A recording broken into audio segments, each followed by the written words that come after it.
मंदिर में, चाहे वो भस्म आरती हो, कांकड़ आरती हो, मंगला आरती हो, राजभोग आरती हो, दोपहर की कोई आरती हो, प्रदोष काल की आरती हो, शयन आरती हो, शिवालय में कभी मौका लगे, महीने 2 महीने में, 3 महीने में, हफ्ते में 1 बार 2 बार ऐसा नियम बनाओ कि मुझे अपने आसपास के शिवालय में, शंकर के मंदिर में जाकर मुझे भगवान शंकर की आरती का दर्शन करना है। उस दर्शन का क्या फल होता है? तो शिव महापुराण की कथा कहती है, जब हम भगवान शंकर की आरती उतरते समय, आरती जब ऊपर की ओर जाती है, उस आरती के ज्योत का जब हम दर्शन करते हैं, तो वो दर्शन मात्र से हमें 1000 कपिला गाय के दान का फल प्राप्त हो। 1000 कपिला गौ माता के दान का फल हमें प्राप्त हो जाता है, जब शंकर के शिवलिंग की किसी भी शिवालय में, किसी भी देवालय में, कहीं पर आरती का क्रम थोड़ा ध्यान दीजिएगा, बहुत ध्यान देने वाला विषय है।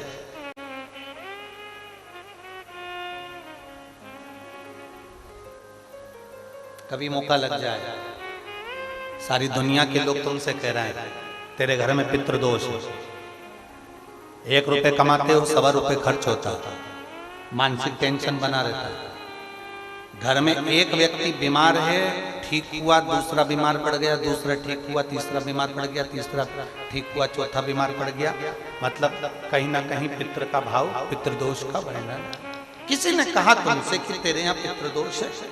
तूने ब्राह्मण को भोजन करा दिया, पिंडदान करा दिया, तर्पण करा दिया, तिलांजलि करा दी, गया जी का श्राद्ध कर दिया, हरिद्वार चली गई, वहां पिंडदान करवा दिया, ब्राह्मण भोज करवा दिया, तिथि पर भोजन करवा दिया, सब कुछ करवा के देते। अब एक काम और करके देख,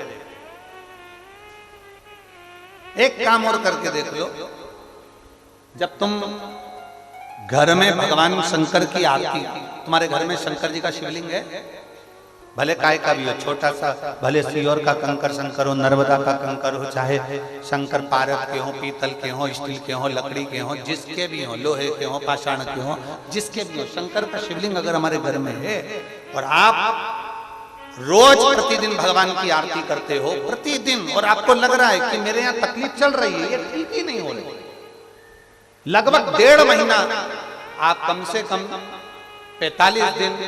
1.5 महीने के करीब में ऐसा प्रयास करना कि भगवान की आरती, शंकर भगवान के शिवलिंग की आरती करने के बाद उस दिए को भगवान के सामने मत रखो, उस दिए को उठाकर जहां तुम पानी का मटका रखते हो, हंडा रखते हो, जिससे तुम पानी पीते हो, तुम्हारे रसोई घर में जो पानी का मटका, हंडा, बाल्टी, आरओ का पानी जिस मटके में गिरता है, हंडे में गिरता है, जिसको हमारे यहाँ पितरों का स्थान कहते हैं, उस स्थान पर, उस मटके के पास में, हंडे के पास में, उस बाल्टी के पास में, जहां रसोई घर में पानी रखते हो, उस रसोई घर में पानी जहां रखते हो, उसके पास में उस दिए को भगवान के सामने नहीं रखना। आरती उतारने के बाद उस दिए को ले जाके सीधे परिंडे के पास में, उस हंडे के पास में, मटके के पास में उसको रखो। केवल 1.5 महीना कर कर देखना। 1.5 महीने के बाद तुम्हें मालूम पड़ेगा कि हम वापिस उन्नति की सीढ़ी पर चढ़ना प्रारंभ करती है, हमें फल मिलना चाहिए। अब तुम्हें ना कहीं जाना है, ना कहीं आना है, ना कोई खर्चा है। खर्चा है क्या? ईमानदारी से बोलो, कोई तुम्हारा लाखों का रुपया लग गया क्या? रोज आरती करते हो रोज आरती। बस आरती का नियम बना लो कि हमको पितृदोष किसी ने बोला है, हमारे घर में अशांति है, पितृदोष है, कोई कह रहा है कि तुम्हारे घर में पितृदोष है, हमने सब कुछ करके देख लिया, अब हमें ये करना है कि महादेव की आरती जब होती है तो उसकी ज्योत का दर्शन करने पर 1000 कपिला गाय के दान का पुण्य मिलता है। तो ये पुण्य हम हमारे पितरों को देते हैं, जिससे उनकी मुक्ति हो जाए और हमें आशीर्वाद प्राप्त। उस दिए को नीचे नहीं रखना, आरती उतारने के बाद आरती पूरी हो जाए तब उस दिए को ले जाकर, जब आप ले जाकर उसको रखें तब उस स्थान पर रखें जहां पितरों का स्थान, जहां पितरों का स्थान।